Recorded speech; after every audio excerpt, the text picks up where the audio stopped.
And I will be sharing along with my partner here. I'm Mitamura in political science at the University of Minnesota. And so welcome to the first panel of presenters on comparative genocide research, theoretical and methodological challenges. So we will introduce the panelists, we'll give you a brief bio, and then have them come up one at a time to give their talks, and then we'll open it up for discussion after that. So, first we have Professor Alexander Hinton.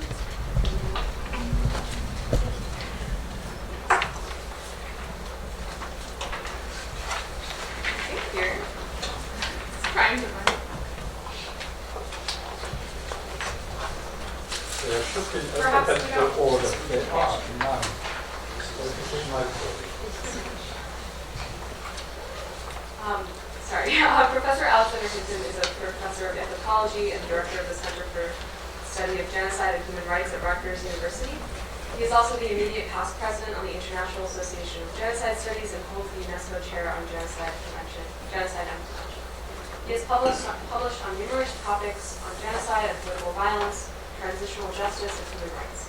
His most recent publications include Genocide and Mass Violence, Memory, Symptom Recovery in 2015, Colonial Genocide in Indigenous North America with Andrew Wolford and Jeff Benedetto. Thank you.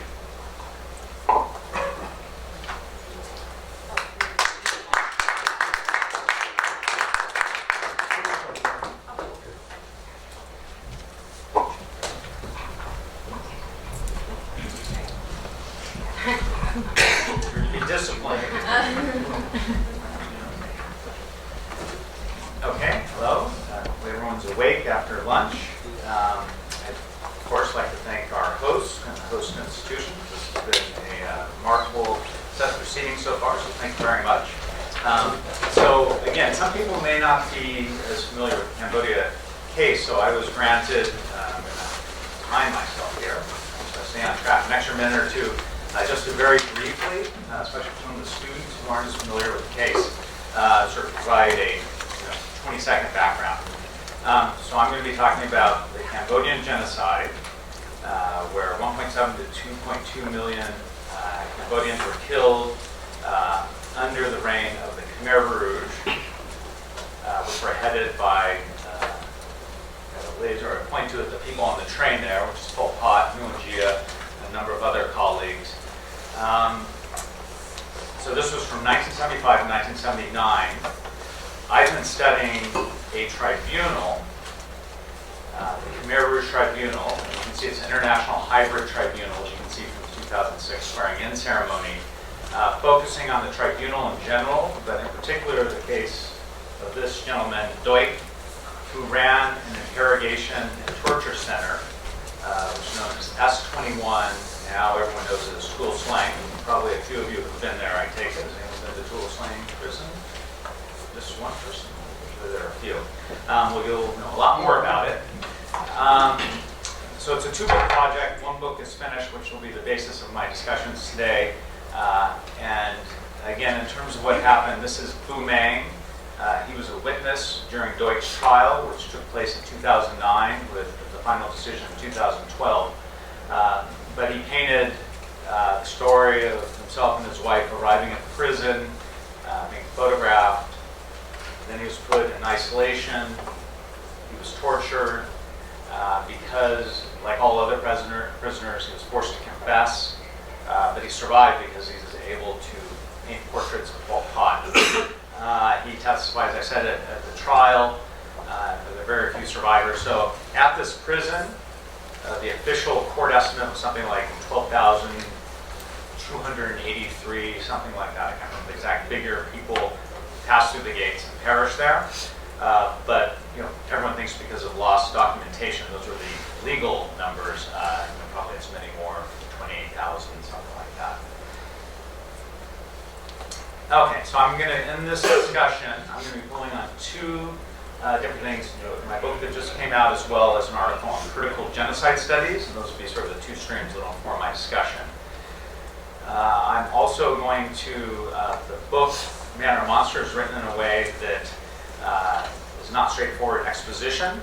So I want to begin with a series of juxtapositions and also to speak to the thematic maybe in an indirect way, which we can talk about during the Q&A period. I'm an anthropologist, so like historians, context is certainly there first and foremost.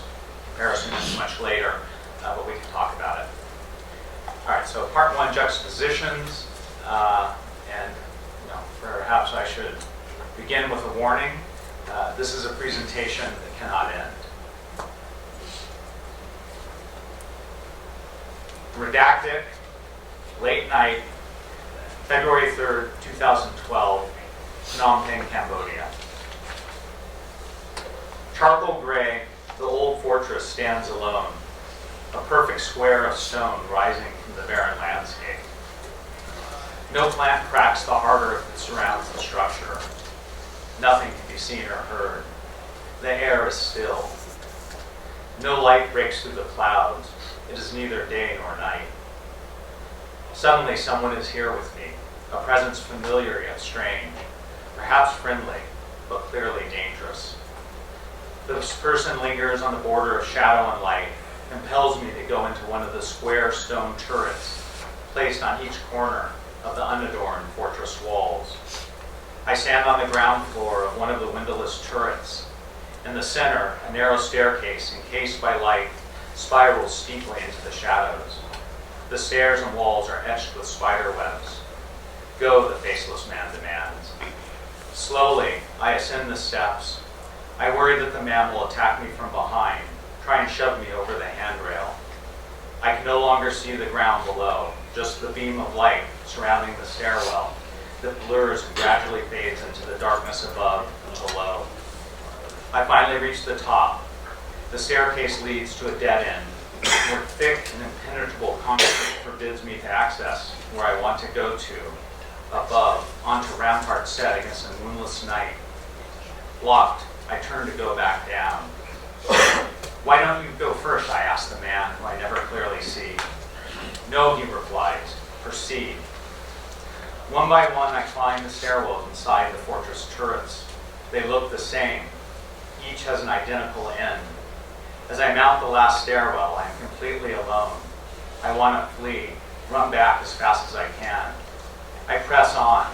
My fear and anxiety build.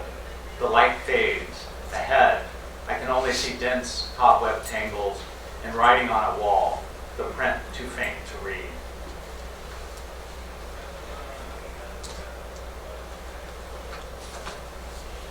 At the museum, Tulsa Museum of Genocidal Crimes, April 2nd, 2010, day. Evil.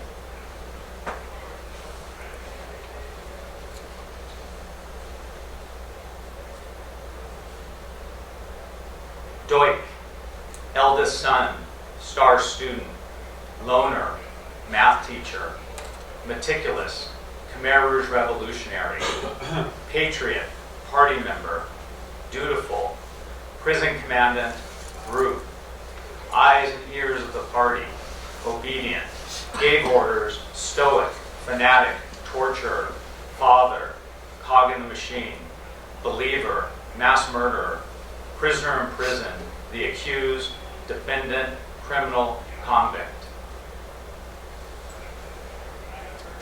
Saying invoked by Doik on April 30th, 2009 during the trial proceedings.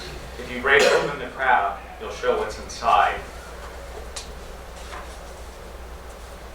Author, confession. I never intended to write this book.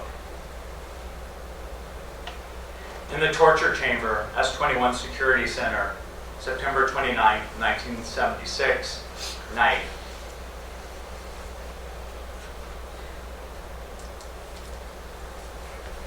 Confession note of Comrade Ja. I have read and responded. There was no coercion while writing this. However, please kindly note that my response since the night of 28 April 1976, my responses were made after I was severely and strongly tortured. Doik's annotation. Do not write these words that I have crossed out in red. You do not have the right to report on such matters to the organization. I have the right. I have already reported. Do not play tricks and deny this.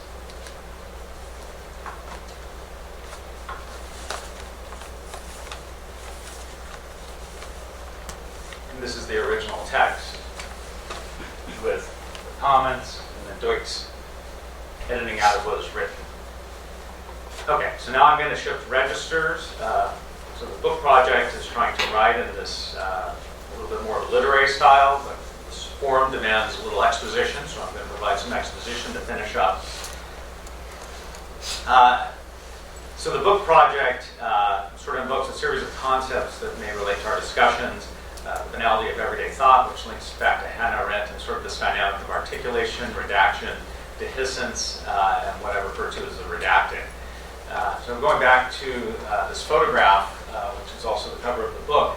You see when people read it, as I said, the word English appears, and there are other English phrases like burn in hell, and other sorts of things. It's also, this again is a picture of Deutsch that hung in the Tool Sling Genocide Museum, and people would come by and graffiti it. And it would change through time. And they're different. You can see that the book cover is slightly different. But the sort of basic point, so I read a series of moments that all relate to the conceptual framework that emerged out of the book project, the context. But you can see, the eyes. And so if you ask most people, many people who are speaking in a Judeo-Christian English-speaking context, they read the eyes as a sign of being demonic, evil. You can also see he has a little beard, right? It looks like Pan, so people think it looks satanic. But if you can also see the Khmer script. And the Khmer script, when people read it, you ask many people in Cambodia, and it's actually a series of Buddhist idioms, right? So it's invoking. So people see the eyes, and they think ignorance. In fact, there's no word for evil in Khmer, the Cambodian language. So again, sort of moving, sort of putting these different moments, the crab, the graffiti picture, the confession of Yah, I began to think about what was going on in the depths of the torture chamber, but in the courtroom as well. So the notion of articulation, so the articulation of Deutsch is evil. If you look at the etymology of the word articulate, it actually means to be jointed, so you get the notion of space, as you can see below. So an articulation is something composed of jointed spaces. So we get the related notion then of all articulations, like Deutsch's picture, like Deutsch's editing out on the confession, involve redaction, which leads to the suppression of an excess of meaning. So it's not just erasure, but there's a latent potentiality that remains. I refer to this as the redacting. And it's something that is haunting and haunts. So Yah writes his confession, right? His words are redacted, yet they reemerge in my book, in my study. And then, of course, with redactions, what's redacted? You have, as well, this potentiality for things to dehiss, right? So like a wound, a suture, right? As some dehiss, it's an explosion of meaning onto a form. So we think of man or monster, we have the incredible hope, right? Man, suddenly, dehiscence, potentiality, explosion. You also have notions of the dehiscence of self that exists as well in Buddhist psychology, where the self is composed of a series of heaps. You also have like a Lacanian fragmentation of self. There's a lot of resonance between those two sets of notions. So with this set of ideas, I returned at the end, sort of linking into the thematic of the conference, to Arendt's notion of the banality of evil and sought to reframe it. So she talks about thoughtlessness, and of course critical thinking is utterly important for her. What she talks about is a thoughtlessness. So in terms of what I was looking, I sort of revamped it to say, well, it's not just thoughtlessness, but it's actually thoughtfulness. It's the everyday ways in which we articulate meaning and redact, the way we use categories, generalizations, which are then inflected by the thick frames of power that exist to produce meaning. So what I saw was, in the context of S21, you have the thick frame of power of the DK party line, which generates, through notions of revolutionary status, the production of someone like Yah as a monstrous enemy of the state. In the same way, at the court that I was observing, you saw through the thick frames of power of law, the juridical order, the production of criminality, guilt or innocence, the notion of the perpetrator. There was also a psychological evaluation that took place, and again, through the thick frames of power of the institution of psychiatry, notions, diagnostic categories, the production of mental disorder, you had the production of Deutsch, an idea that also circulated as a sociopath. There were lots of dehiscences at the tribunal, which I won't go into, but I want to return to Deutsch's crab, which I tried to reappropriate to say, well, if you break through the shell of articulation, you'll see what's been pushed out of sight. So sort of going back to this, the dynamic of articulation, redaction. Again, we have this idea where we navigate our realities on this shell of understandings beneath which there's excess that's been pushed out of sight. In the same way that Deutsch says you can't break open the shell or everyone will know what's going on with the regime. He said that everybody would know they were criminal. We have meaning that's constantly fluctuating through. So in terms of different, with the potential of what's redactic, dehiscence, the book's written with a few poetic forms, including an erasure. But again, to some different ways of thinking that link into genocide and Holocaust studies. Again, the notion of the archive, the generation through the archaeology of knowledge, memory versus the redacted forgetting that takes place.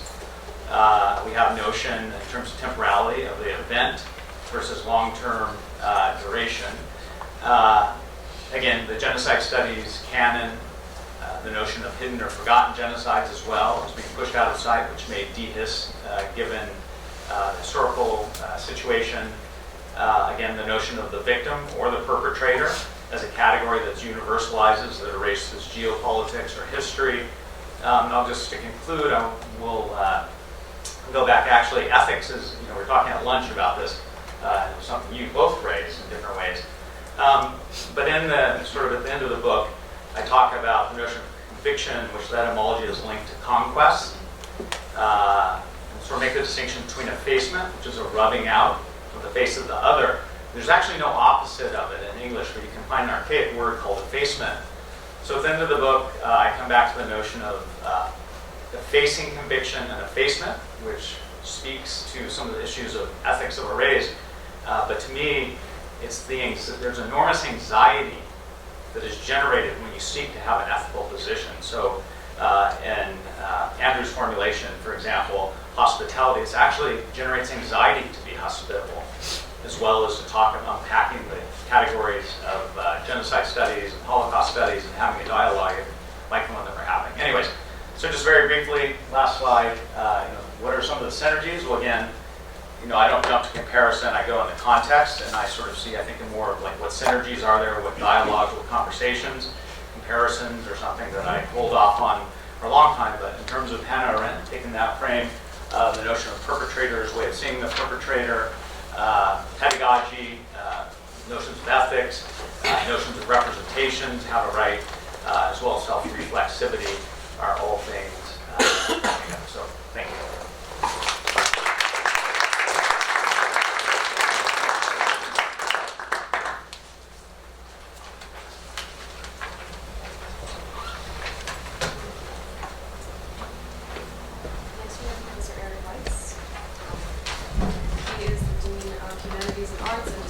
Professor of History at the Sociology of New York.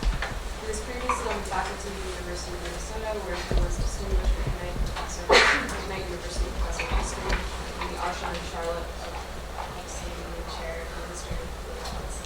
Among his major publications, Guide to Germany, Promise and Tragedy, was named an editor's choice by the New York Times Book Review and was included in the Year Books of the Times Investments of 2017. Thank you. I just want to start by thanking Joachim and Alejandro. This is the first time I'm back here, back to the U, back to Minnesota in 5 years since I left the U.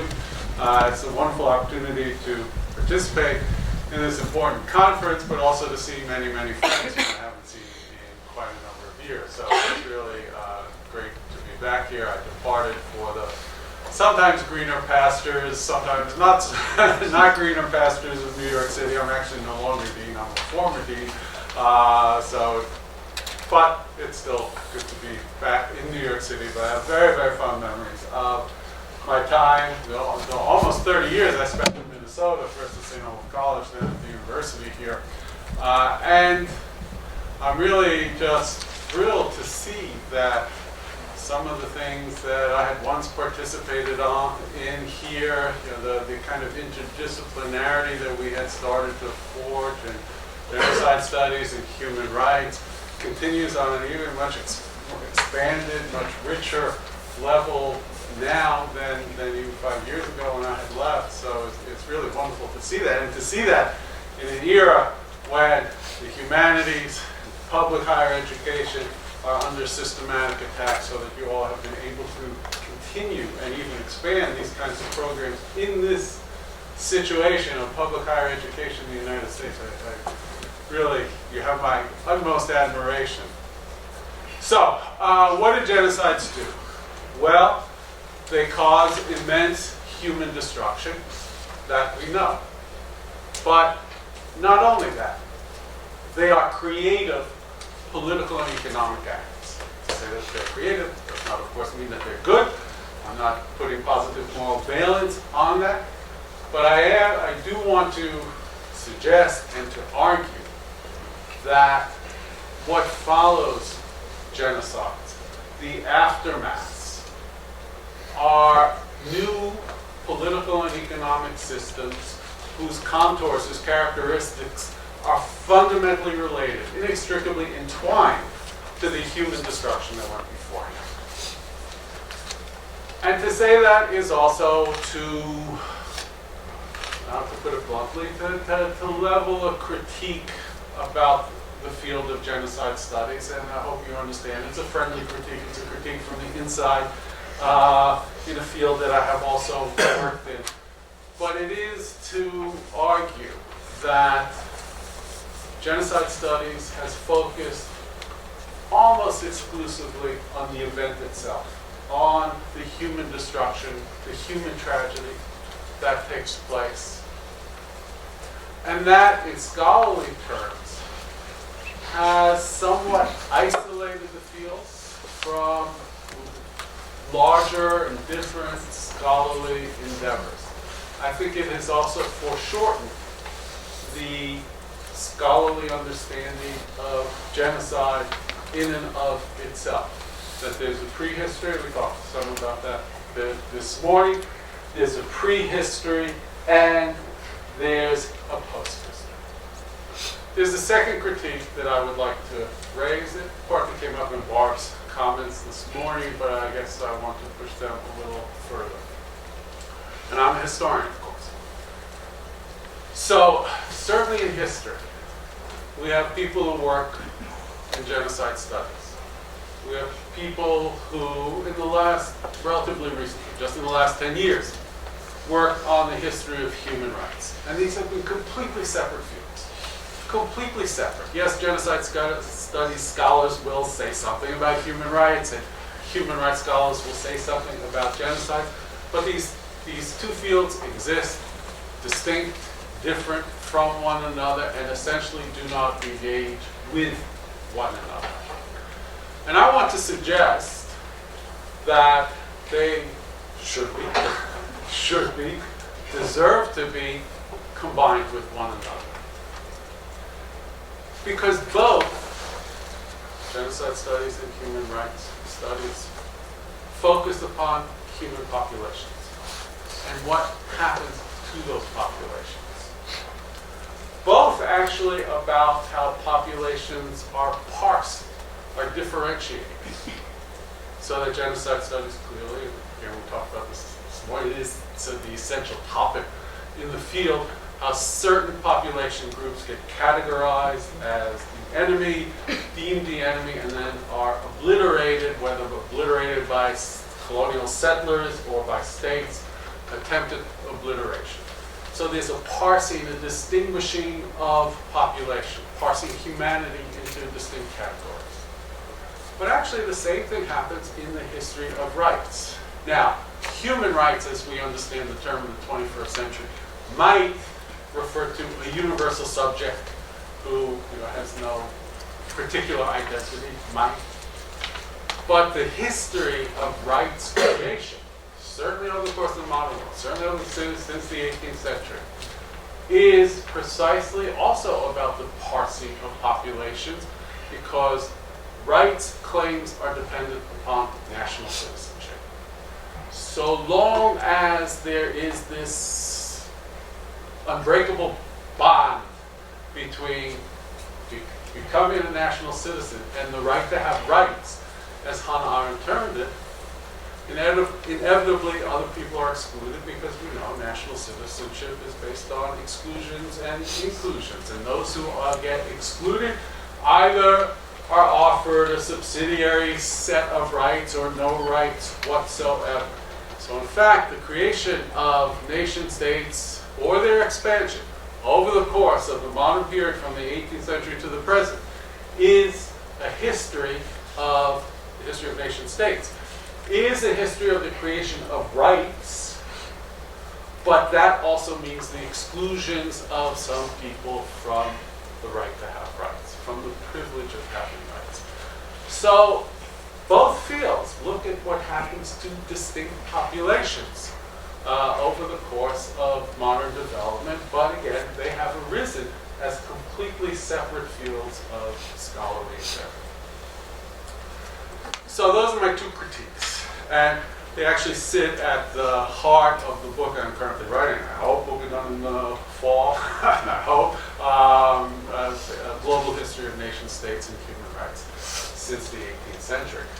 And some people, when they open that book, whenever it's finally done, will be surprised that there are indeed chapters on genocide in that book, precisely because of what I'm arguing here, that genocide are acts of political creation. What comes after entails the rights for some people and the exclusion of others. So the two cases with which I deal in the paper that hopefully some of you have read are the cases of Southwest Africa, today Namibia, and the genocide of the Herero and Nama between 1904 and 1908, and the genocide of Armenians and Assyrians in the Ottoman Empire. First two genocides of the 20th century, lots of people say the Armenian genocide was the first. Well, you know, if you want to debate chronology, it's really the Herero and Nama. And both of these events occurred within the German imperial realm, broadly construed. Now, Philip started with his presentation this morning with a little bit of autobiography. I'll mention also that this project began long ago here at the University of Minnesota in conversation with Steve Feinstein and Anna Akçam, the most important historian of the Armenian genocide, who was here at the time, and other friends and colleagues here. And I was indeed looking for the learning process that Philip mentioned this morning from the genocide of the Herero and Nama to the Armenian genocide to the Holocaust. Now, Jorgen Stimler provoked this issue most forcefully within the realm of genocide studies and in German history. Probably about 15 years ago, the publication of his book, German Rule Over Africans. And Stimler made the links in the chain argument, as I call it. And his phrase, the taboo was broken in Southwest Africa, which then allowed for its repetition on a grander scale in the Holocaust. And at the time, I thought that was a compelling argument. I don't any longer.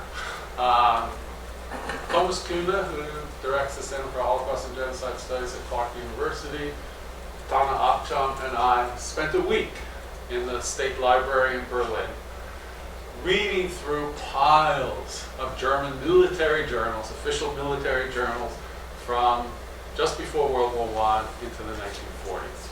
Divvied up this whole stack, sat there for a week, leafing through it, looking for evidence that the German army had learned from the annihilation of the Herero and Nama, had learned from the annihilation of the Armenians and the Assyrians in the Ottoman Empire, and that this then played into the Holocaust. Well, we found nothing. I think it's the only time I've ever been engaged in a research project where I found absolutely nothing. So I guess a negative conclusion is something Thomas never thought we would find anything. He was smarter than two of us. Tana was desperate to find something. He was the most disappointed of us. So I don't think the links in the chain argument works. But what is more compelling to me is what I started to present at the outset. What gets created after the genocide of the Herero and Nama is a system of rights for white people in German Southwest Africa, what ultimately becomes Namibia. Because white people, Germans predominantly, but also some Moors, South African, Dutch settlers who came up into Southwest Africa, South Africans who came in, were secured in their property and citizenship rights, while the Herero and Nama were completely expropriated of their land, completely expropriated, were denied the ability to own cattle, and they were pastoralist people. The only rights that Herero and Nama people had was to engage in labor contracts, to sell their wage labor. This was the forcible descent of a pastoral people into proletarians. And those labor contracts were, of course, inequitably let, so there was actually very little freedom that Herero and Nama people had. Similarly, in the what eventually became Republican Turkey, out of the Ottoman Empire, a system of rights such as they existed. Again, these were not democratic orders, but there were property and citizenship rights that some people could partake in. And similarly, in Republican Turkey, those rights were almost completely given to those of Muslim and Turkish background.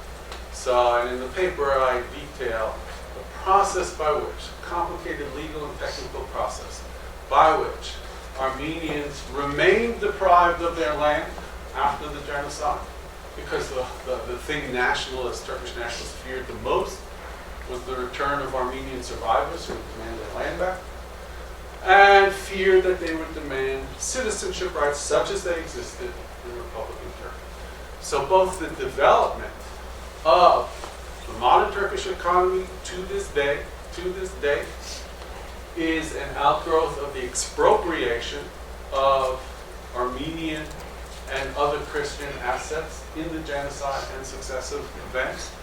And although Namibia has a democratic constitutional order today, it is governed by the party that carried out the liberation struggle against South Africa.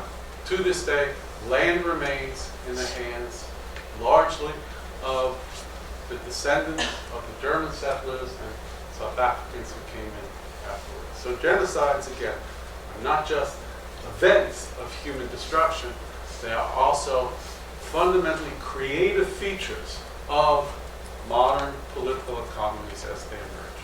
Thank you.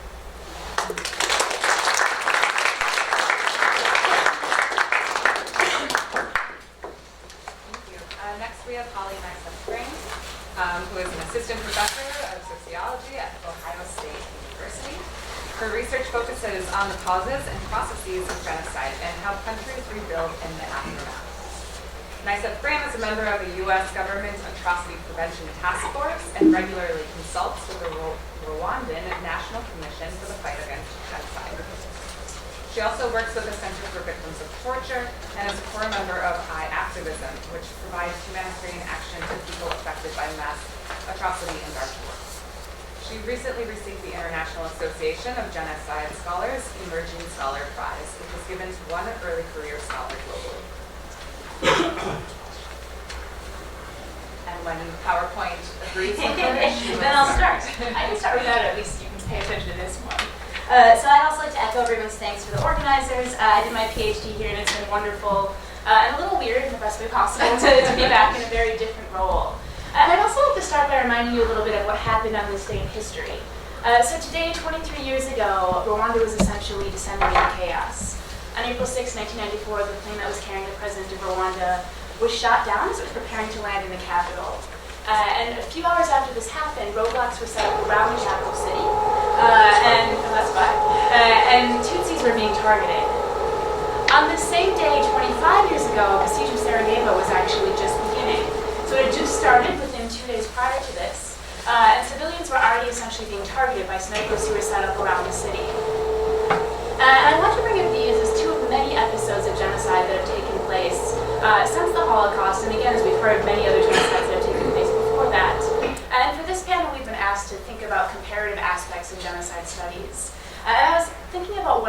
about, I thought it would be useful to talk about quantitative approaches to genocide studies, essentially statistics of genocide studies. And this is something that I do, but that I think often gets left out of some of the conversations. And I think there's a couple of reasons for this. I think first of all, prior to the 1990s, in many ways we had an aversion to actually quantifying horror. And it is admittedly very uncomfortable to actually try to quantify what's taking place. Beyond this though, we also had a lack of data and a lack of sophisticated methodology to actually use statistics to try to understand genocide. Since then, this has vastly changed, and since the 1990s, we've seen an outpouring of quantitative work that seeks to try to understand genocide. That said, it often doesn't come, excellent work. It often doesn't get into our conversations. I think part of this is because this is still a field dominated by books. And this is tremendously important, but I was talking with a few people before lunch, and we were mentioning that none of us really want to read a book of 250 pages of statistics. That's just not enjoyable.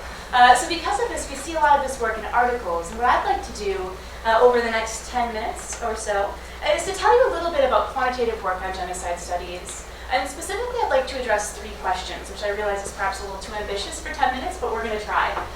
The 3 questions are up here. So you see, why does genocide happen? How does genocide unfold? And then who participates in genocide?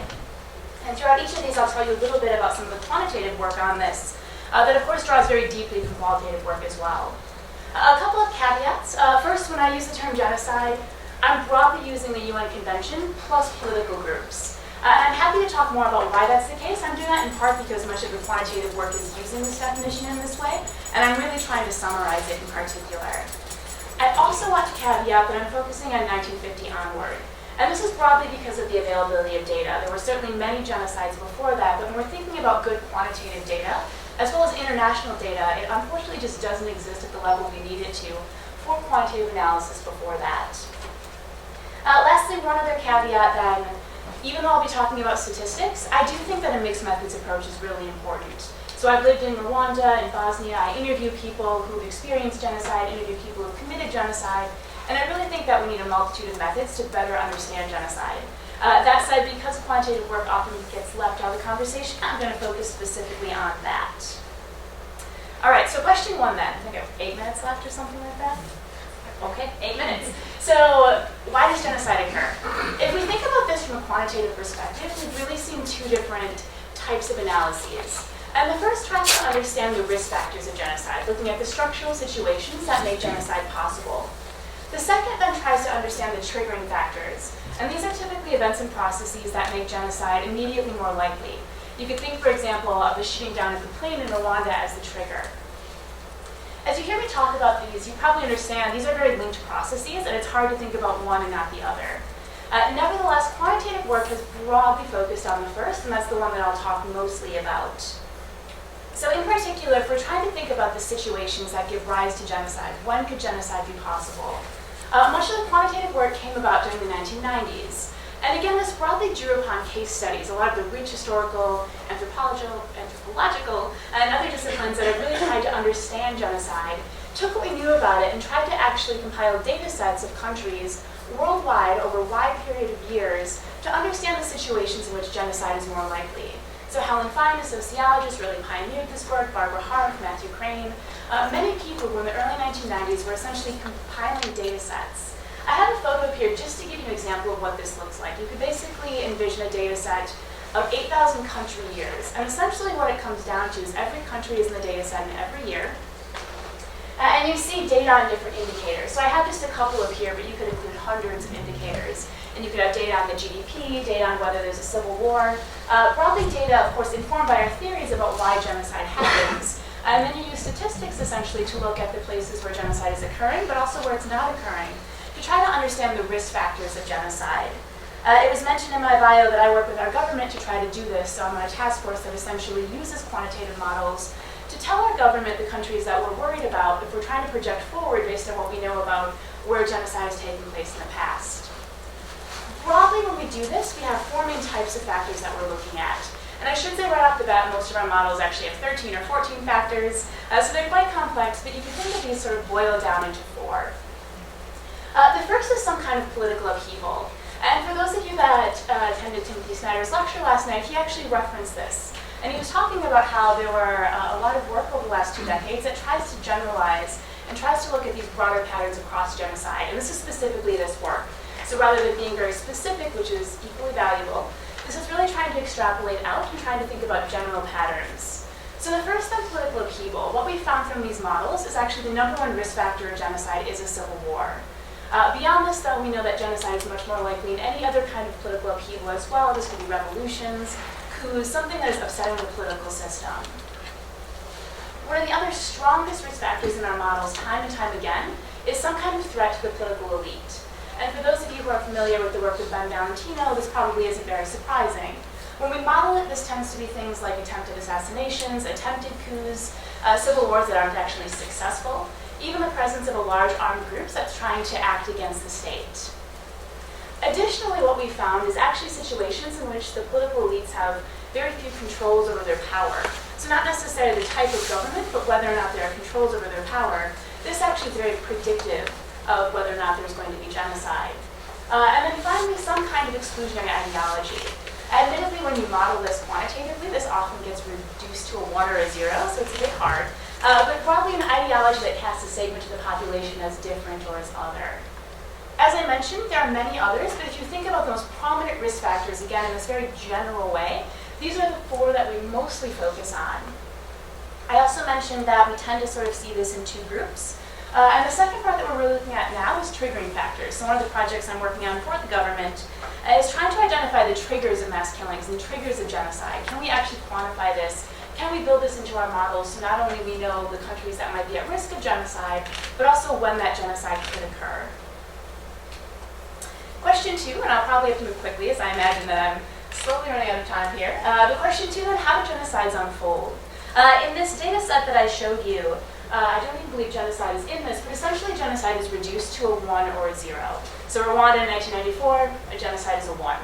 Of course, this is a very reductive way to think about genocide, and it's vastly oversimplifying it, and really taking it as an event. And we've heard that there are quite a number of issues with this. So quantitative analysis is also trying to move beyond this idea of genocide as an event, and trying to look below the country here.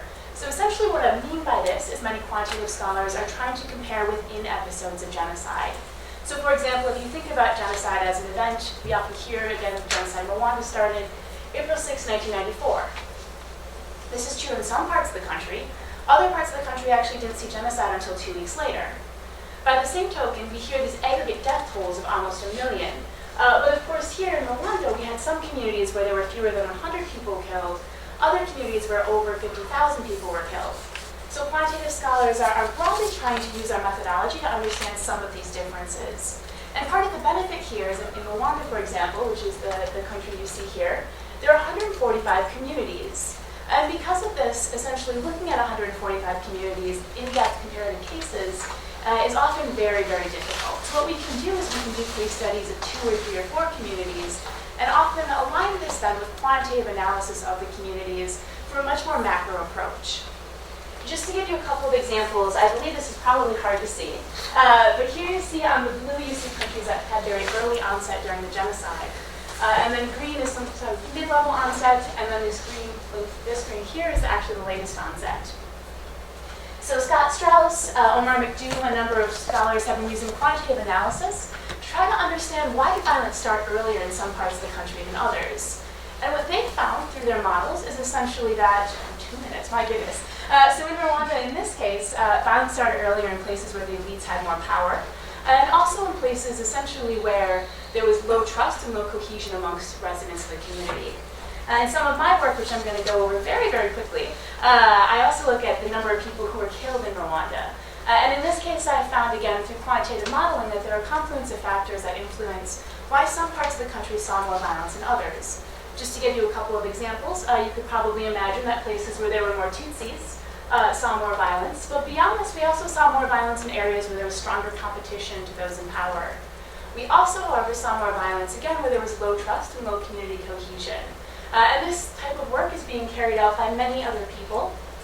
I don't have time to go over it, but in Bosnia, I've listed the names of scholars below who are all using quantitative analysis to try to understand, again, during a situation of genocide, why are more people killed in certain parts of the country than others? How can we actually understand this, and using quantitative tools to try to get at this?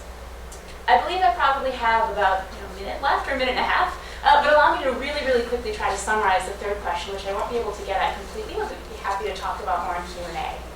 So as we're thinking about using quantitative approaches, we can also look at who participates in genocide. And in many ways, this is stemming from a rich history of interviews and in-depth analysis with people who have perpetrated genocide. Quantitative scholars, in some ways, are taking a step back and are starting with some very simple but very powerful analyses. And this is broadly trying to think about the basic characteristics of who's participating in genocide, be it their gender or their age or their socioeconomic status. And in many ways, this can be very powerful. So in Rwanda, some work that I've done with Chris Eugen speaks to this, and I'll talk about this and then I'll definitely conclude. In Rwanda, the prevailing wisdom was that the people who participated in the genocide were actually quite young. So if you read a lot of the scholarship, time and time again, you hear about militias, young men who were participating. We were able to obtain data on the Gacaca court trials, so the trials that essentially took place after the genocide, and looked at data from the 2 million trials that they had to try to understand who went through the court system. Of course, court data are flawed, but keeping this in mind, we actually found that the individuals who went through the system were markedly older than many people suggest. So here, this is a plot of the age of the people who went through the system for different types of crimes. And you see the average age was actually 34. I won't have time to get into why we think this is the case, but I'm really, really happy to talk about that during Q&A, and specifically address some of the theories surrounding this. I believe I'm probably out of time. So let me just conclude by saying I realize there are a lot of pitfalls to quantitative analysis. And even though in some ways I've been championing it because it's often very much left out of our scholarship, I completely wanted to point out that numbers are very political. Anyone who studies Rwanda also certainly knows that people are very vested in understanding how many people were killed, and there are a lot of debates essentially over how many people were killed. Beyond this, as you've probably heard by now, I'm really focusing on killings, and this is unfortunately because when we're quantifying things, it's a lot easier to quantify death than many of the other forms of violence that take place during genocide.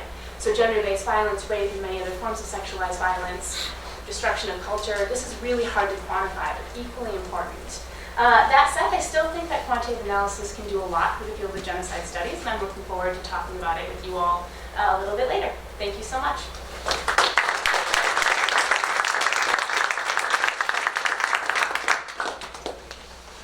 Our fourth presenter is Gruner, who holds the Chappell-Barron Chair in Jewish Studies, is professor of history at the University of Southern California, Los Angeles, since 2008, and is the founding director of the USC Shoah Foundation Center for Advanced Genocide Research.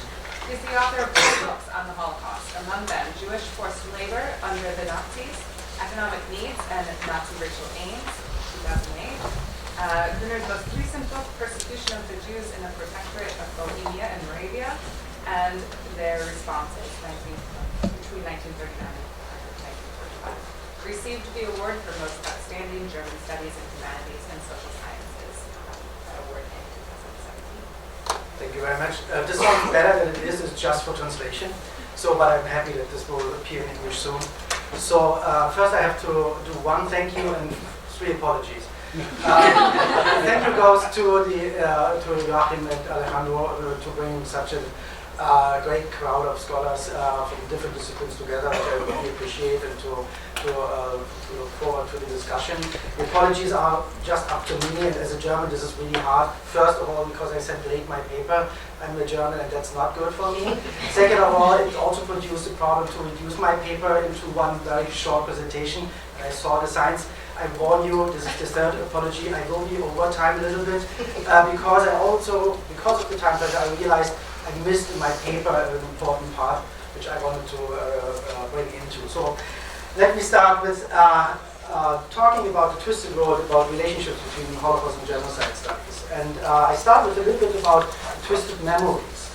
The famous diary, and here I want to kind of address it with the notion of that the Holocaust was the first to lit up the sky. I think this happened actually earlier. The famous diary of Victor Klemperer, a German Jew and university professor of Romanic languages in Dresden, contains a surprising entry. On March 31st, 1933, the day the Nazi Party announced the April boycott, Klemperer wrote about anti-Jewish repression during the first weeks of the Third Reich, in detail, and then he concludes his description with this remarkable sentence. I quote, instead of Germany, one should call it Armenia. This sounds more like Armenia.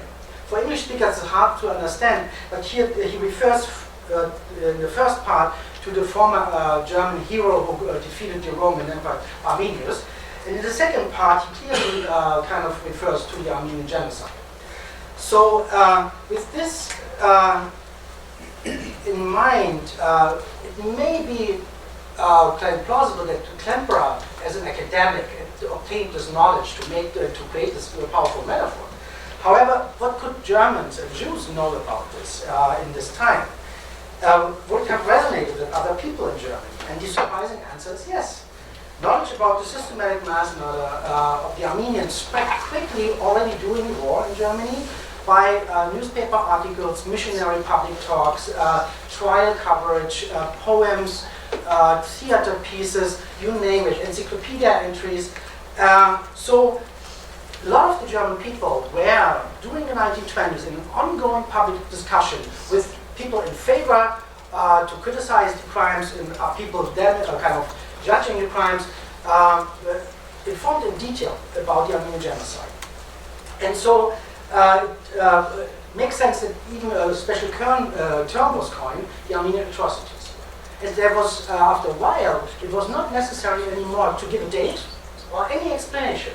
If you name the Armenian atrocities, most Germans would know what this refers to. So it also makes sense as Klemperer in 1933 uses this as a warning sign.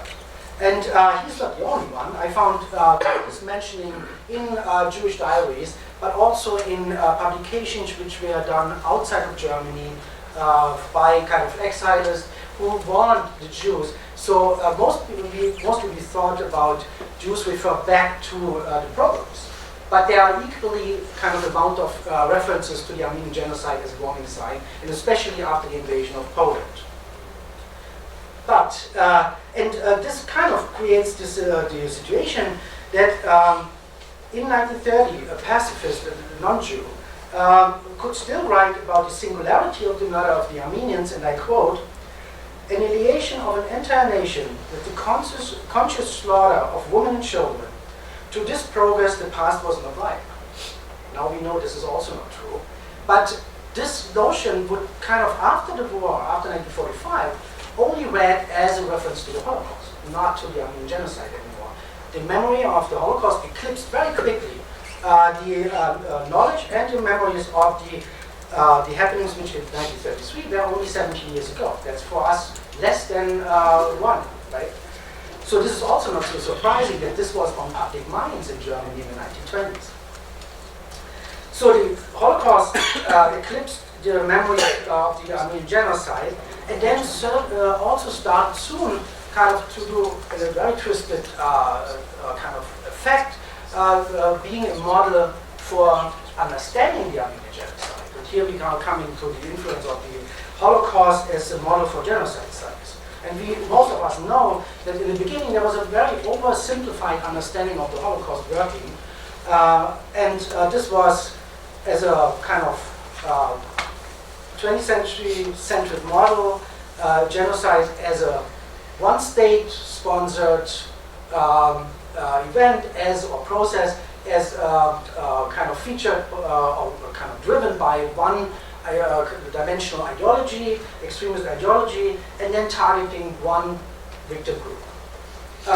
And this kind of influenced the early kind of understandings of the analysis of genocides, and it seemed to work in a way for the Armenian genocide. But I don't want to talk about the other genocides where this kind of doesn't really fit, but even for the Holocaust this was not true.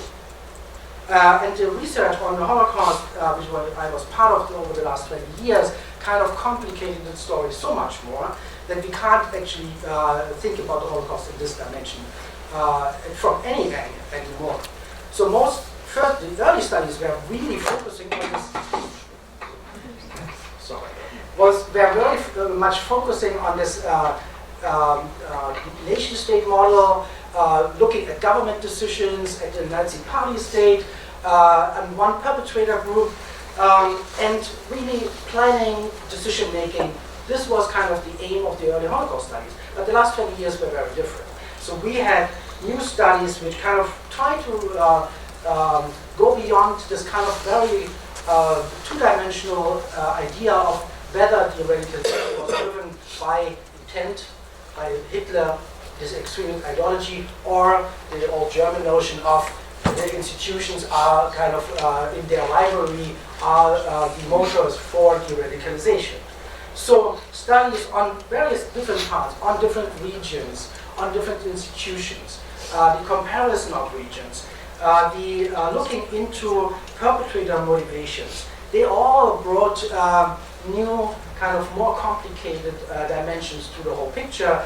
The expropriation of property, and I here really look to Eric, this is so important also for the Holocaust, not for just for the aftermath, but for the actual process. So studies looking into the motivations of the perpetrators, starting with the, let's say, the obvious ones, but then also about looking into the army, the police, even firefighters, but also the SS. And there were some kind of simple explanations looking into generational aspects, like the SS, like a leading corps was kind of driven by their socialization around 1900s.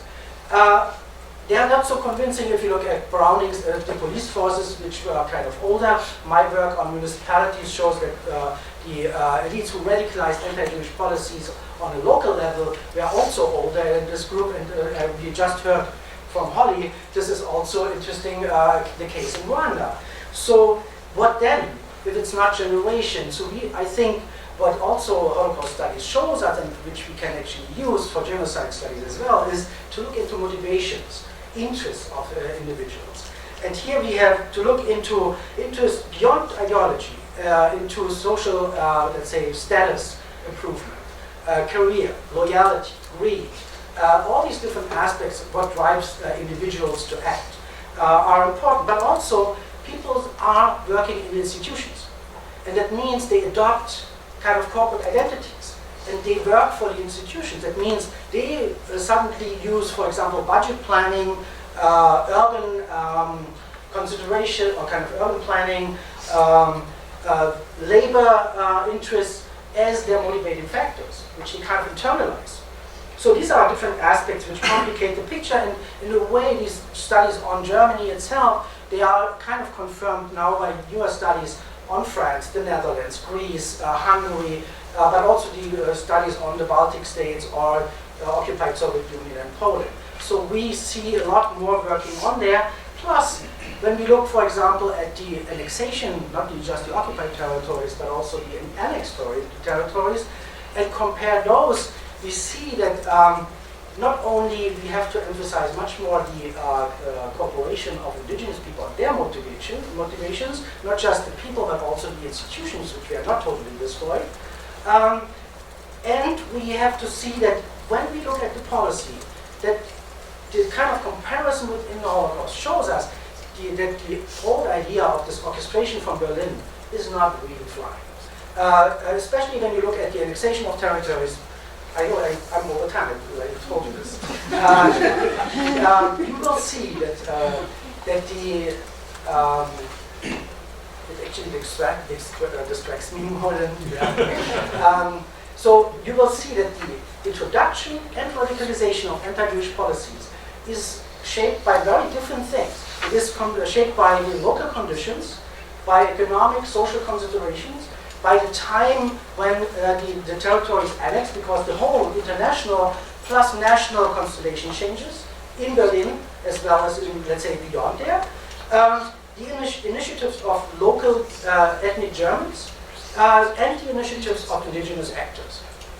But there's a last factor which is often not mentioned, overlooked, and this is what I added to my paper, which is not in the paper, the reactions of the Jewish population. Because we talk about genocide often without any mentioning of what actually was done by the so-called victims.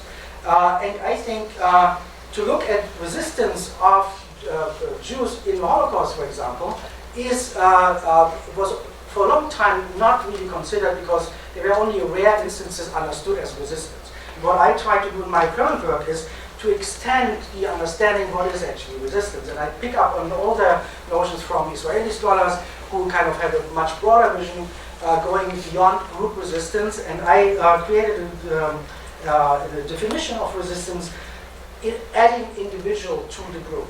That's a definition by Hugo Bauer, and I added individual, so that the definition is individual or group action in opposition to known laws, actions, or intentions of the Nazis and their helpers. If you add this, just the term individual, suddenly you get a very different perspective on what people did and what they also reacted to.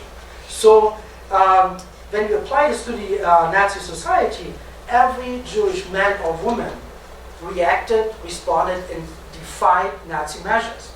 At different points, some frequently, some just once. They destroyed Nazi propaganda, they protested in public, and this is only, you find this in the sources with this different perspective. You all probably know that some Jews were kind of hesitating to wear the star. Many did not adopt the false middle names, which is not so well known. So if you start looking, you find all these different examples, even physical self-defense against stormtroopers, even at really attacking and knifing the stormtroopers. So if you apply this to the genocide field, I think we also have a very different possibility in, first of all, recognizing the victims as active actors, that they had agency under these horrible circumstances, and also to kind of see, kind of change our picture of the interaction of the perpetrators and the victims. And that the actions of the victims mattered. You see, when you just look at Gestapo and SS reports, they often have this mentioning of the imputed Jew. From 1933 until 1942, you find this in these reports. And we always wondered, what are they referring to? Yeah? We thought it's just a pretext to introduce harsher measures. But if you have this reality of the evidence of all these individual actions, then you actually know that there was a base for this. So, what I wanted to show here is that in general, I think the last 20 years of Holocaust research can also inform in a new and much more sophisticated, much more rich way genocide studies. But, and vice versa, because also I think now with this new historization of the genocide field, we also get a much more complex picture. It was just mentioned by Hollie. The regional factors, I think, are very important. The differences, the question is, where is this coming from? But I would also pick up what Hollie also mentioned, is I did a study on Bolivia, on the indigenous population there. And I did this for a reason, because I think a very negative influence on our understanding of genocide is this kind of look backwards from the atrocities. Because somehow, if you want it or not, if you are reflective or not, somehow you look back into history looking for clues. Where does this start? How does this go there? It seems always to go like there is a straight line. But I think this is actually it's the wrong approach. We have to look at history as an open process. There are alternatives. People are acting, they are choosing to do things, and they do it for a certain reason, because of individual interest, other stuff, but they do it on a daily basis. And so it is a very complex process, and there is no clear line. And that's why I thought maybe a blind study is actually helpful to look into a country where you have all the ingredients for a genocide, but there is none happened. And this was for me the case of Bolivia, where I looked into it, where you have the second-class citizenship, forced labor, non-education, no political representation, fierce segregation, special head taxes for the indigenous population, the non-recognition of different, let's say, nations, but and in addition, I shouldn't forget this, extermination fantasies among the elite. So there were clear kind of phrases of we want to exterminate, they need to go, we own the land. But there's no mass murder at the end, and then we should ask, why not? If you have everything there, then you could say, yeah, war. War is an important aspect for all genocides. But the Bolivians fought wars. They lost territories like the Ottomans or the Germans. So clearly this could have played a role. So I think we need to think about other factors, because ideology is not the only, it's not helping us. Even war, it's a very complex setting of different factors, and I think even we have to look into the time constellation. Because even if you have all the ingredients there, or all the conditions, it may happen in a place at a certain time, but not at another time. And the question is then, why not? Yeah, so what are these? And I think there's really every constellation, from the local, from the ground, from the individual, to international installations.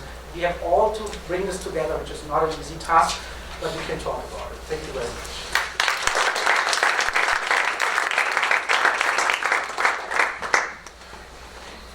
Thank you all for those thoughtful and provocative papers and books.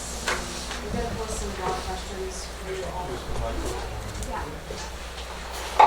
We're going to pose some broad questions for you all before opening it up to questions which we'll collect via note cards.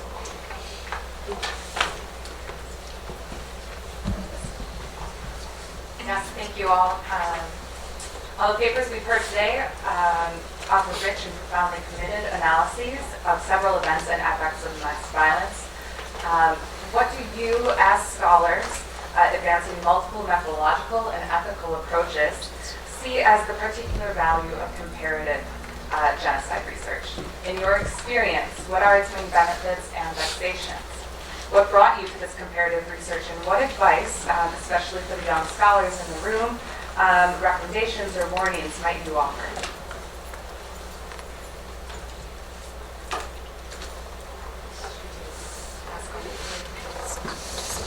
No, maybe why don't you pose something in the response, not one or the other question. I would pose all questions. So step one. In quantitative analysis, previous occurrence is one of the greatest predictions of future events. Thinking of all your projects, what do you see as the effect of prior genocide on later genocide? In structures, in the comparative pursuit, when is it appropriate to think of these globally tragic events or structures as within a continuum, and when should they be separated? In our enduring empathetic economy, in which some events of mass violence receive greater attention, what does comparative genocide studies offer us in terms of pathways to solidarity on the one hand, and possible violent devaluation of specificity on the other? And then finally, we wanted to raise the question of scale that several of you addressed, and that we heard especially at the end there from Gruner about levels of analysis, and how to think across levels of analysis. How should we think about the individual, perhaps world historical figures, such as Combative, as it intersects with or elides connection with structural conditions? Leave it there and open it up. Well, I suggest maybe that the presenters might want to respond to one or the other of the questions that our chairs posed, and then we'll open up the general discussion afterwards.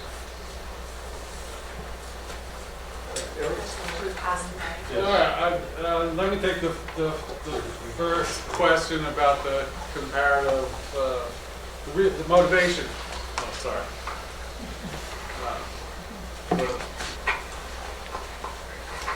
The motivation for comparative genocide research. So I'll take the autobiographical path again, which is that I'm a historian of Germany. And I began to work in a comparative way in the late 1990s because I was intensely frustrated by the inability of my colleagues in German history and Holocaust studies to think beyond the Holocaust. I found this a very myopic way of understanding the dimensions of human tragedies. And when I began working, I began giving lectures in Germany in the late 90s. This is very difficult to do in Germany. Some of you know the historicizing, the historian's conflict was, in living memory, it was only 10, 12 years in the past. Nyseth, who had done comparisons in order to diminish the significance of the Holocaust, to relativize the Holocaust. So, immediately the questions came up, aren't you doing the same thing as Nyseth? And the Black Book of Communism had just come out at the same time. And I had to always repeat this phrase in German, Vergleich ist nicht Gleichsetzung, comparison is not the setting of equivalence. And I had to always argue that we can't leave the very, very important methodology of comparison to people like Anthropology, who just wanted to use it for political purposes to diminish the significance of the Holocaust. Thankfully, and this gathering is evidence of that. One really doesn't have to do that any longer. One doesn't even have to do it in Germany any longer. I kind of agree that the argument about the uniqueness of the Holocaust, we've dealt with that. It's gone. There may be some people who still want to promote it, but again, I think the evidence of people sitting here and many of our colleagues elsewhere is that we're way beyond that. We're in the questions before us are how do we do comparisons? What is the balance of the Holocaust within those comparisons? It's not about Holocaust uniqueness, which I always thought was a theological position anyway. And if it's a theological position that's there outside of history, then we can't talk about it. But again, I think we're way beyond that. But my motivation was very much to provoke my colleagues in German history and Holocaust studies.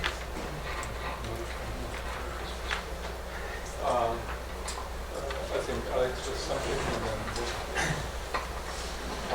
Yeah, an anthropologist perspective. I guess so I agree. Anthropologists don't like to do comparison, but sort of the subfield. But I guess in sort of thinking about this, and I've done comparative work, but to me what's absolutely critical, and that was sort of the inflection of my presentation, is the reflexivity, because we look at the world in certain sorts of ways. We have certain sorts of frames. With comparison, it's all too easy to engage in the familiar and not see what's unfamiliar. And so, I think maybe if I were to rethink the framing, maybe we shouldn't be talking about comparison, but maybe reflexive comparison might be a better way to think about it. So again, it's always, if we take two variables, we've already lost something. So how do you act between context and making sort of contextualized comparisons? And I guess what I was also trying to do in terms of Deutsch was one way to think about a rent that's true to the context, that has comparative value in other sorts of ways about categorizations that we use in the analogy of everyday thought, but comes and emerges from the context. And I think probably we would agree on that sort of a point as well. And I thought Tim's stuff was really neat because he's done the real in-depth historical contextualized work, and now having that, he's able to bounce out of it and do comparisons in interesting sort of ways that people may take issue with, but still are sort of in that richness of context.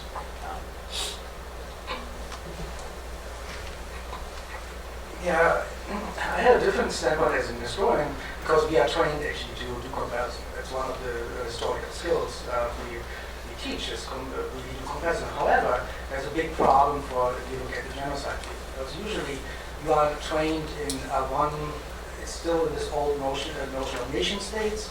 So you're trained in certain languages, you are trained in certain settings, and it's hard for a real comparison, if you want to make a good comparison, to find actually scholars who are able to do this. So for example, I started with this, I'm trained in Germany, I have a limited language capability in English and Spanish, and some Russian, but so I thought about comparison from the very early moments on. I started to immerse myself in this field, because my first studies, or my third thinking was about racism, not about the Holocaust. And I had personal experiences in East Germany which conflicted with the idea of that ideology drives racism, because the communists were practically anti-racist, but there was racism all over the place. And so the question was, how can this come together?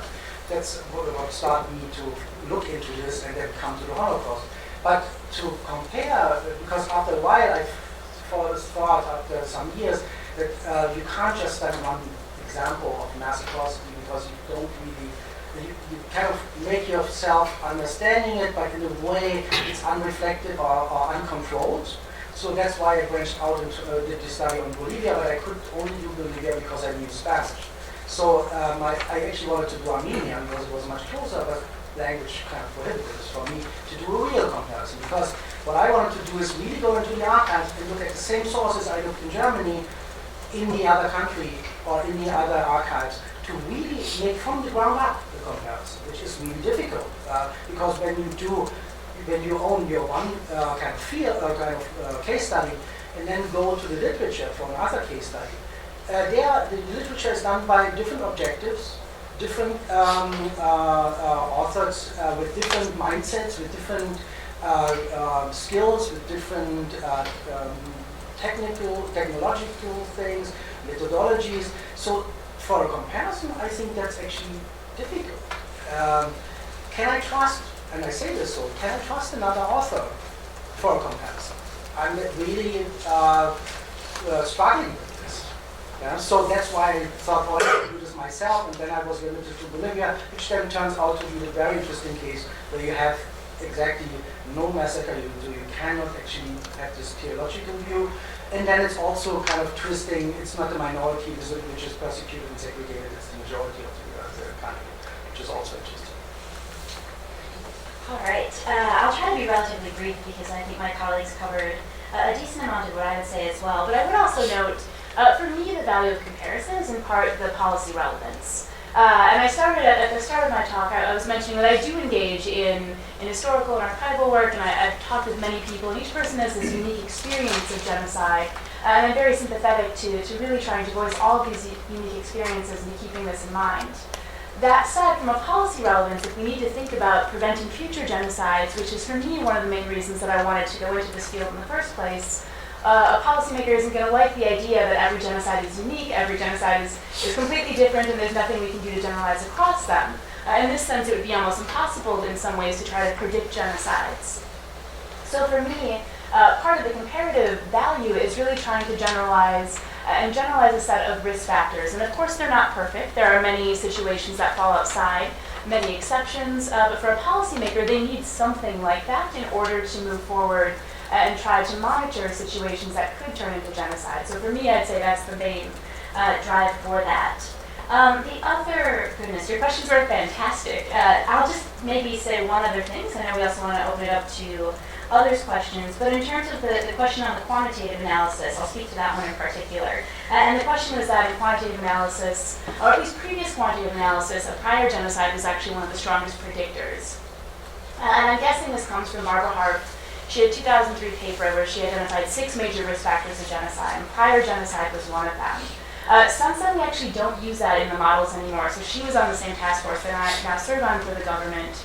And for a while, that was a very strong predictor, and again, it's just a 1 or a 0 was there genocide in the past there.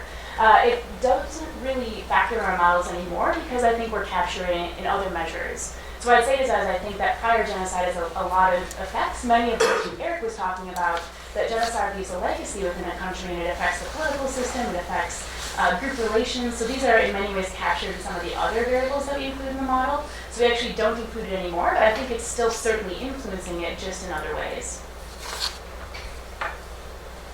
All right. Thank you all very much. I think we should open things up to the general audience for questions of the participants. Yes. And for the general audience, we follow the same rule. The guests who might write questions down onto note cards, which we will collect and pass on to the presenter. Yes. Yeah,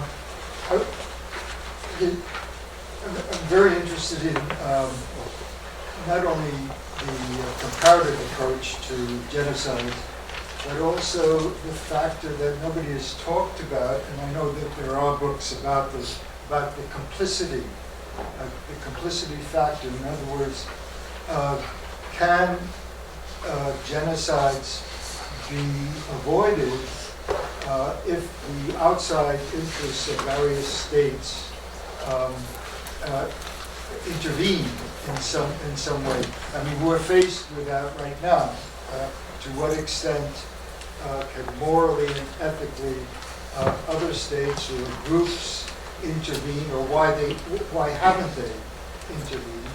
And we know that, for instance, the church played a role in this. We know also that the United States of America did nothing, even though it knew a great deal about the genocide, until its own interests were being threatened. So in contextualizing a genocide, I think it's so dangerous just to stay within that within the particular country itself, but to look at what interests, outside interests, may have played a role or play a role when their genocide begins, when atrocities begin to develop. We're faced today with that ethical question.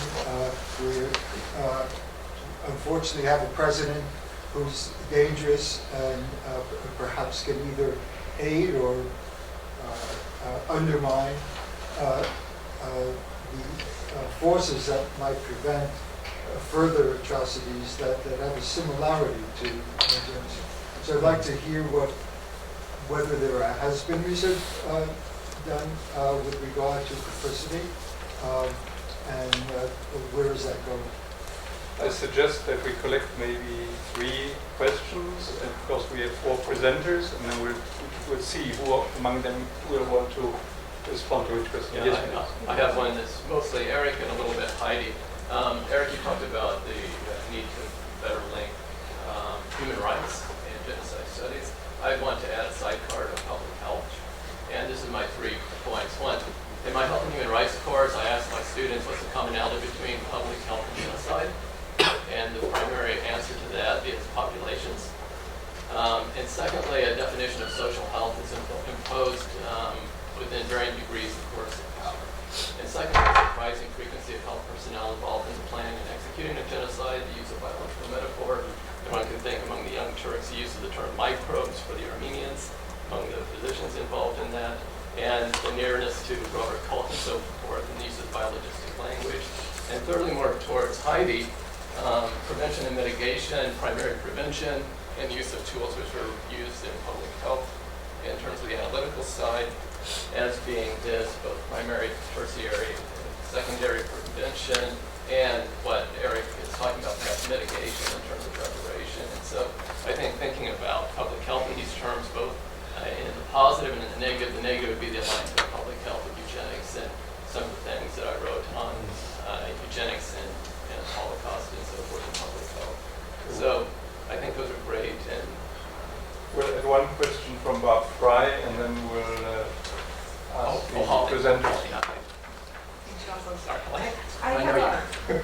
I have more of a methods question.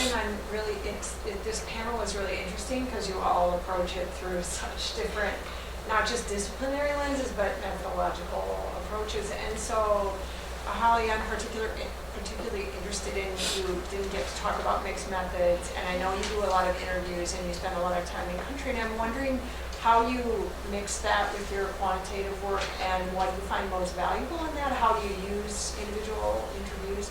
And then I wondered if any of you work with media as a source of information and how you handle that. I'm asking a totally self-interested question. We're doing a study on Mexico where we're coding media representations of disappearances in Mexico. And I'm a complete neophyte in this kind of research, and I'm really wondering if, as historians or anthropologists, you find media to be completely useless, or if there's some, if it represents at least what the discourse is, among the elite. I don't know. Just would be really grateful for your input. So we have 3 questions, and whoever among the panelists would like to respond to all or either of them. Eric? Where's the microphone? Thank you. Let me start with Jack's very, very important question about the role of states and external states and complicity. And I'm probably going to take your question in a way you might not necessarily be thinking about, but that is, it's very, very rare that genocide survivors are completely innocent. We have this picture of the victims who deserve our great sympathies, and they certainly do. But there are many cases, and I would think the majority of cases of genocides, where victims become perpetrators. and it's unsettling, but it is true. My friend Omer Bato with Brown has a project going on Palestine, Israel, and one of the sessions I went to was to talk about the links between the Holocaust and the Nakba, the Palestinian catastrophe. And it's not to say they were the same things, but I think, historically, the move of hundreds of thousands of European Jews, survivors of the Holocaust, to Palestine leads to the displacement of Palestinians. So we can talk about the way the Rwandan genocide ends with Kagame, and then goes on at the very least to commit war crimes all over Africa. We heard yesterday a little bit about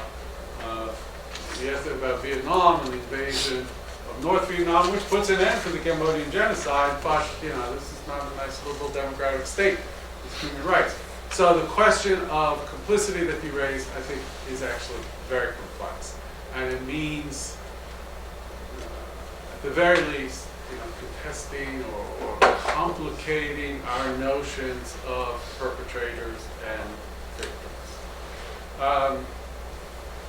Sure, public health.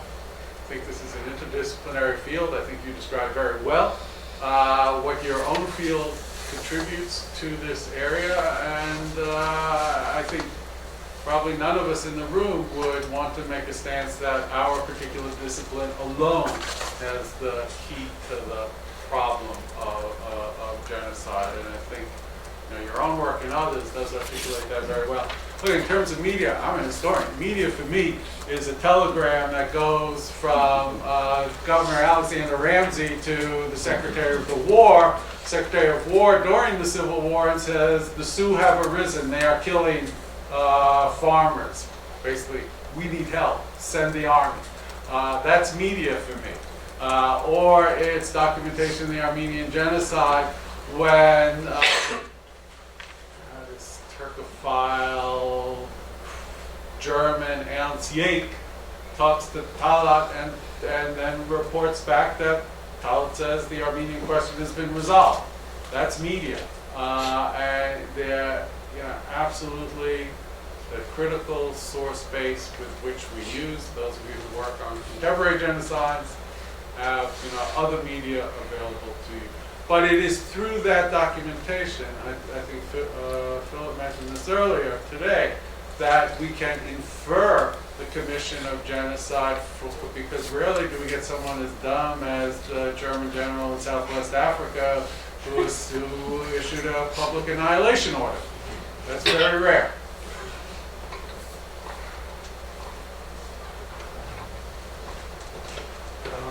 I'm picking up on media. I understood a little bit differently the question, so I thought about media as source. And so, for example, this is a very complicated matter because, on the one hand, in certain cases, newspaper articles can provide you with evidence which you don't have from the country itself. So, when on my last book on Brehm, Moravia, I used the Jewish telegraphic agency, the Times, because they had people, informants in the country, which gave them details which I didn't get from other sources. So this was very important. However, on the other side, when you look into the Guatemalan genocide, newspapers are almost useless, let's say foreign newspapers, because they report about the civil war, but not about genocide. So it's very case dependent, just saying this.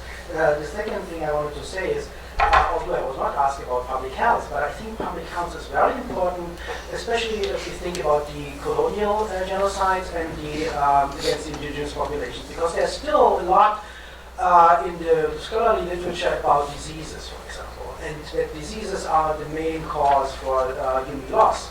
And I think human public health and social health could actually maybe help us to, as historians who have no idea about this, help us understand these processes better. How do diseases occur, how they are prevented, and if is the non-prevention of diseases not also an act of violence, right? And the last thing, also complicated, is the question of intervention, and I think we have several examples where intervention actually radicalizes the process. So for example, think about the Allies to the Ottoman Empire when they say you will also be all prosecuted. This actually there was fuel into the fire. We often hear we need to intervene with military. I'm not so sure if how can this help, because the killing is, when somebody would intervene, the killing is ongoing already. Maybe it's already actually on the decline, because until we realize that this is happening, it's already too late.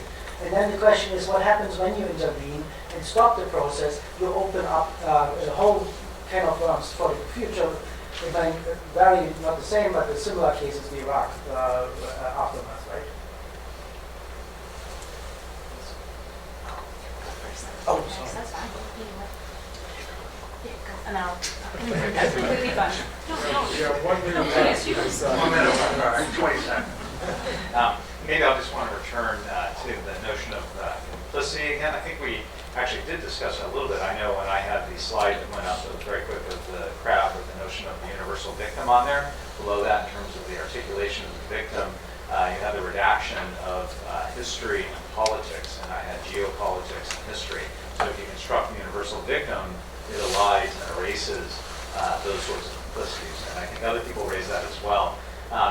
So as well in terms of the temporalities that we use when we also discussed that the way you frame genocide as an event with a discrete beginning and end as well, and this was mentioned, you have complicities in terms of history. And I think when Andrew began at the very beginning with the prayer and acknowledgement of the people who died, right? I mean, complicities there in many different ways.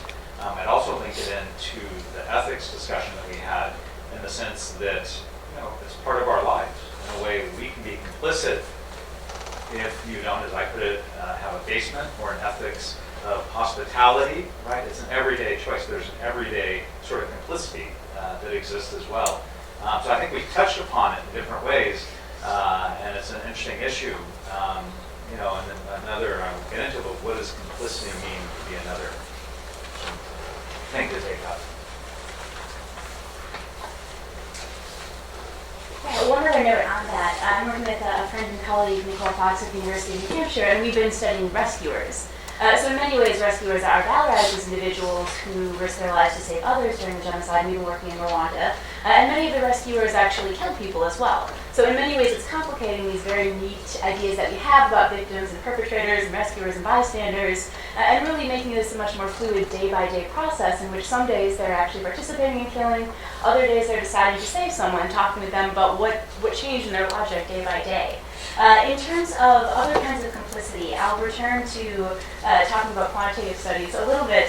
There have been a number of different studies that have tried to look at the effects of different interventions in genocide, and I should say these are very general. So clearly if a study finds something generally, there are certainly exceptions and counterexamples. But generally I'd suggest looking at the work of Matt Crane. He's a political scientist, and he's done a lot of quantitative work that tries to look at the effects of naming and shaming, and he's found that naming and shaming actually does have an effect on reducing genocidal violence. He's looked at the effects of armed intervention and has found very mixed results, as was hinted at, and I've been working with a student to look at the effects of economic sanctions, and we haven't found any actual effect both in reducing the level of genocidal violence or bringing it about to an end in any closer way.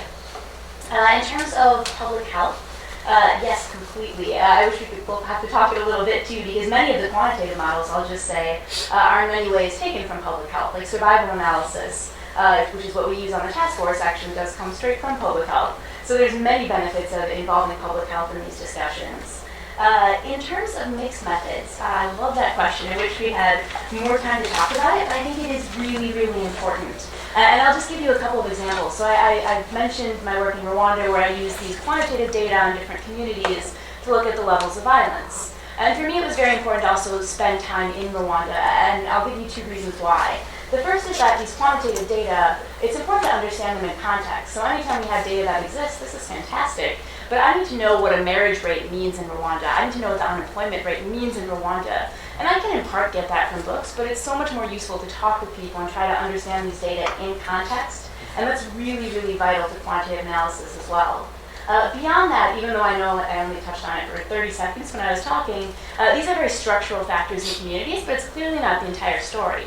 So I can tell you the types of communities that saw more violence, but there's also individuals and actors involved in the story that I cannot capture in my models. So just to give you an example, in Rwanda, in southwestern Rwanda, one of the governors was Tutsi, and he was actually able to keep the violence at bay for about 2 weeks. This is something that I could not have gotten by my models, but I was certainly able to glean by talking with people. So I think it's vital to really use a multitude of methods as we're engaging in quantitative work or really any work to try to better understand genocide. Can I add one sentence?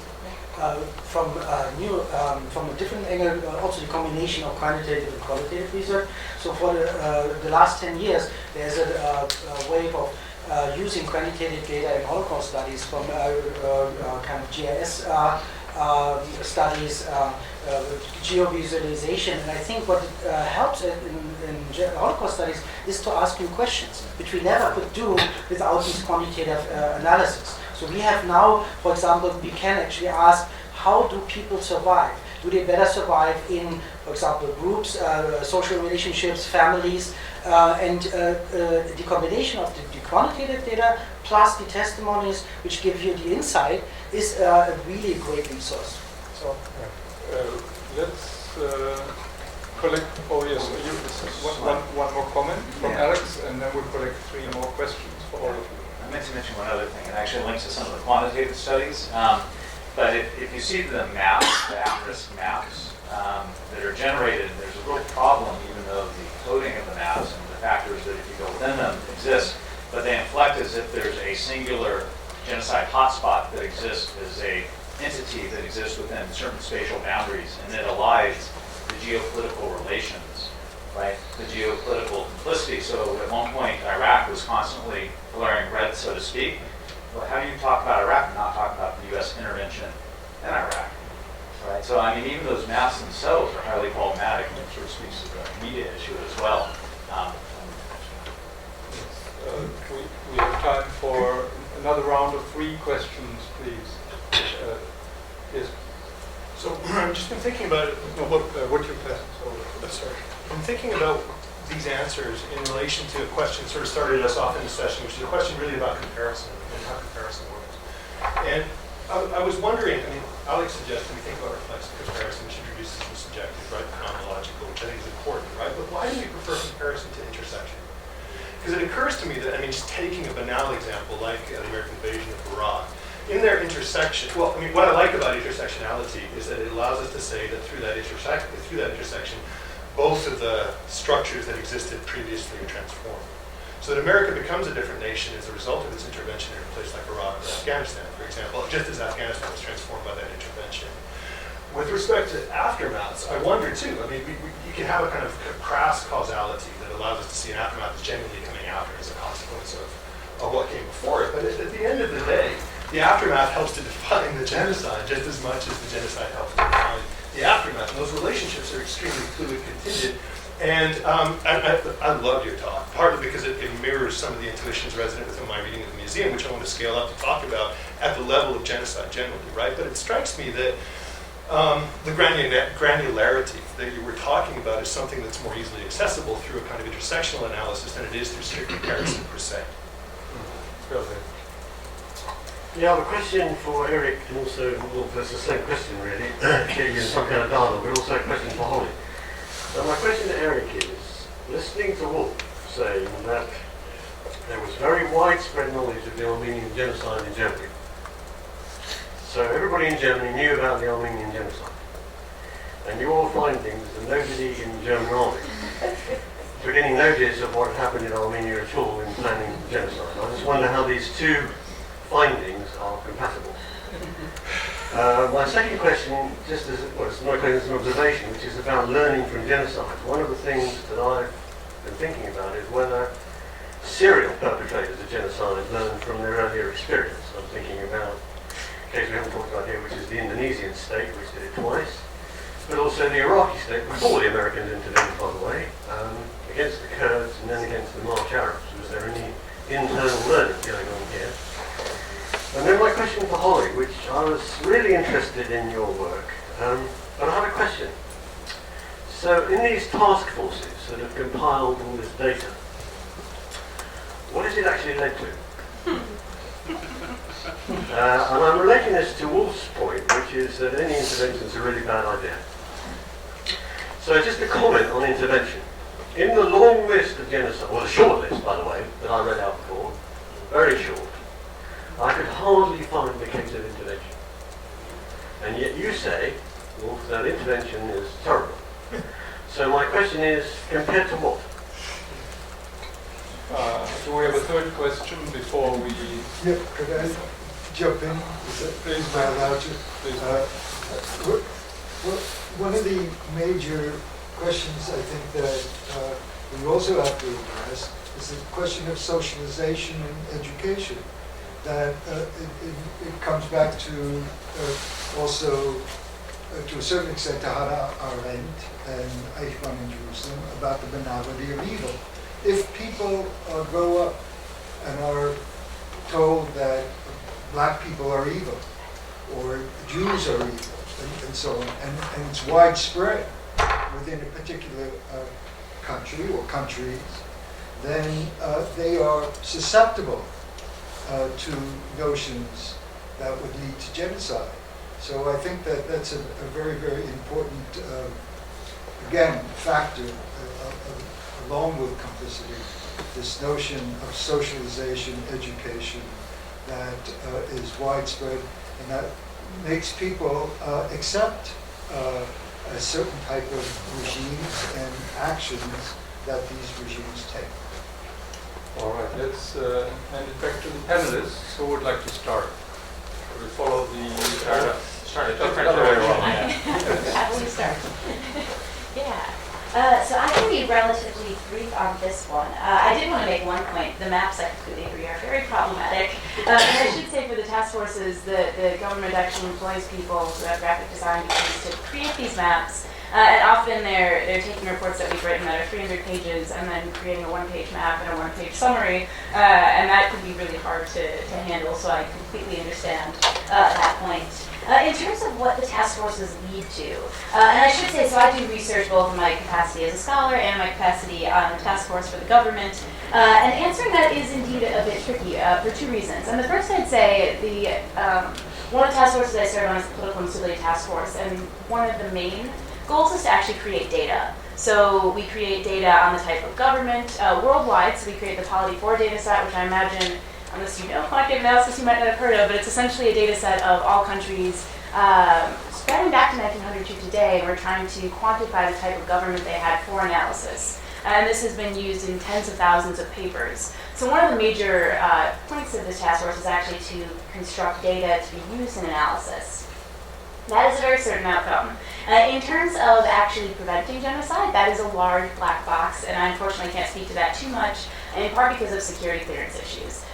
So we have the ability to get a very high security clearance, and often many people on the task force do not do this. So at our meetings, we have this very, in some ways, awkward and unfortunate dance around data, where they can say, you know, I promise your data we're very useful, here's how we have generally used it, but we can't give you specifics. So often we'll hear of stories or, you know, ideas of stories of how the task force actually formed U.S. policy and something was able to be prevented, and that never reaches public knowledge. And that's a really tricky issue and something that I think does have to be, you know, public in many ways. So I'll stop there, but I'm happy to talk more about that later. Yeah, so I was put on the spot by Philip here. Very sharp thinking. Yeah, you caught this problem with the intervention. I didn't mean to say no intervention at all. I was just questioning how you actually can intervene. Because what I see is that political interests and economic interests drive these kind of thinking, let's say, among the political elites. If you think about the discussion of the last 15 years in public, at least what we could gather from newspaper sources, is, for example, Sudan. There was a clear kind of, let's say, coverage as a genocide. Nobody thought about intervention because it's useless. What are we doing there? So real life is not, does not matter. There's a very different discussion in Libya, very discussion in Syria, where I don't see actually, let's say, genocide. But genocide is used as a kind of a legitimization of intervention. So I'm really skeptical about this because there are so heavily political interests involved that I don't see any real good coming out of it. This is a little bit the background of why I say I'm skeptical about interventions. Coming to your other verifying question about the Armenians, everybody knows. Not everybody would know. Yeah, farmers or who don't read newspapers or have no access to talks or so. But many people knew who read encyclopedias, for example, as like people today learn with the internet. There was a public discussion. But interesting is Hitler, as we know, mentioned 5 times the Armenian genocide in speeches and articles. And he does this in different ways. And not in the way everybody would expect. So, for example, this most important citation when he stands in front of the generals in August 1939, which is every Armenian knows by heart, is not about the Armenians at all. It is about the destruction of the Polish state and the Polish nation. So the other times he actually refers to the Armenian genocide in the sense of the genocide, but in 2 different ways. One is he says the Germans are treated like the Armenians, which is interesting.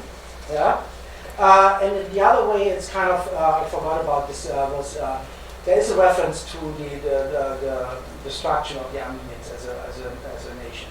But so he does use this in various ways as a political tool. Otherwise, I actually agree with Eric. I mean, I have 10 years of archival experience in very different archives regarding the Holocaust, from these local archives to government archives. I never found any mentioning or reference to the Armenian genocide there. The only reference to genocide I found is interesting in legal debates in the Ministry of Justice in Germany, referring actually to the US policies of the Jim Crow. Yeah, that this is actually how we should operate there. And interesting is there's no reference to the Herreros, although it is about mixed marriages. And so it's interesting how these thought processes are. Yeah, they are not so obvious as we think. So it's very complicated. Sorry about going on for so long. Yeah, so thanks for the questions. I would say with your first question, great, let's do intersectionality. It's kind of an interesting question. We were on a panel right now doing intersectionality. How might our conversations reflect differently? Why is it that we talk about comparison as opposed to intersectionality in genocide studies or Holocaust studies? Interesting thing, interesting question. And that's an example actually, where I don't know if this is what you intended, but again, it's an example of how we think about certain issues that frame our discussions, where we could be having a different sort of discussion that would lead in different sorts of ways. And I think that's, so that's a very useful intervention to sort of raise that. In terms of intervention, I just know Cambodia is a case of intervention, and you mentioned the PRK regime that took power. It was a successful intervention in one sense because it got rid of the Khmer Rouge. What's interesting, again, in terms of temporality in intervention, is what does it mean to intervene? And again, going back to the sort of aftermath, like when does intervention stop? And if you look at the history, I won't go into it in any detail, but in fact, it's geopolitics again that, in a way, make the intervention more problematic because the regime on behalf of which there's been intervention that's put in power is subject to international sanctions, boycotts, different things, and makes life very difficult in many ways. And, that's usually not because it's in the Cold War filter. The last question in terms of socialization, thank you for returning to our friend. Absolutely. So when I did this last book, critical thinking was right at the heart of what I was doing. And even that crowd, as a metaphor to reappropriate it from Deutsch and to use it as a metaphor for critical thinking is absolutely central. I would just say, again, though, in terms of susceptibility suggests that someone else is more susceptible than us. I would say that we're all susceptible. Open it up. It's all around us all the time, and we're susceptible. We need to teach as if everyone is susceptible and sort of go along those lines. But, pedagogy absolutely is something that I guess we're doing it later, right? Mm-hmm. So we'll take it up.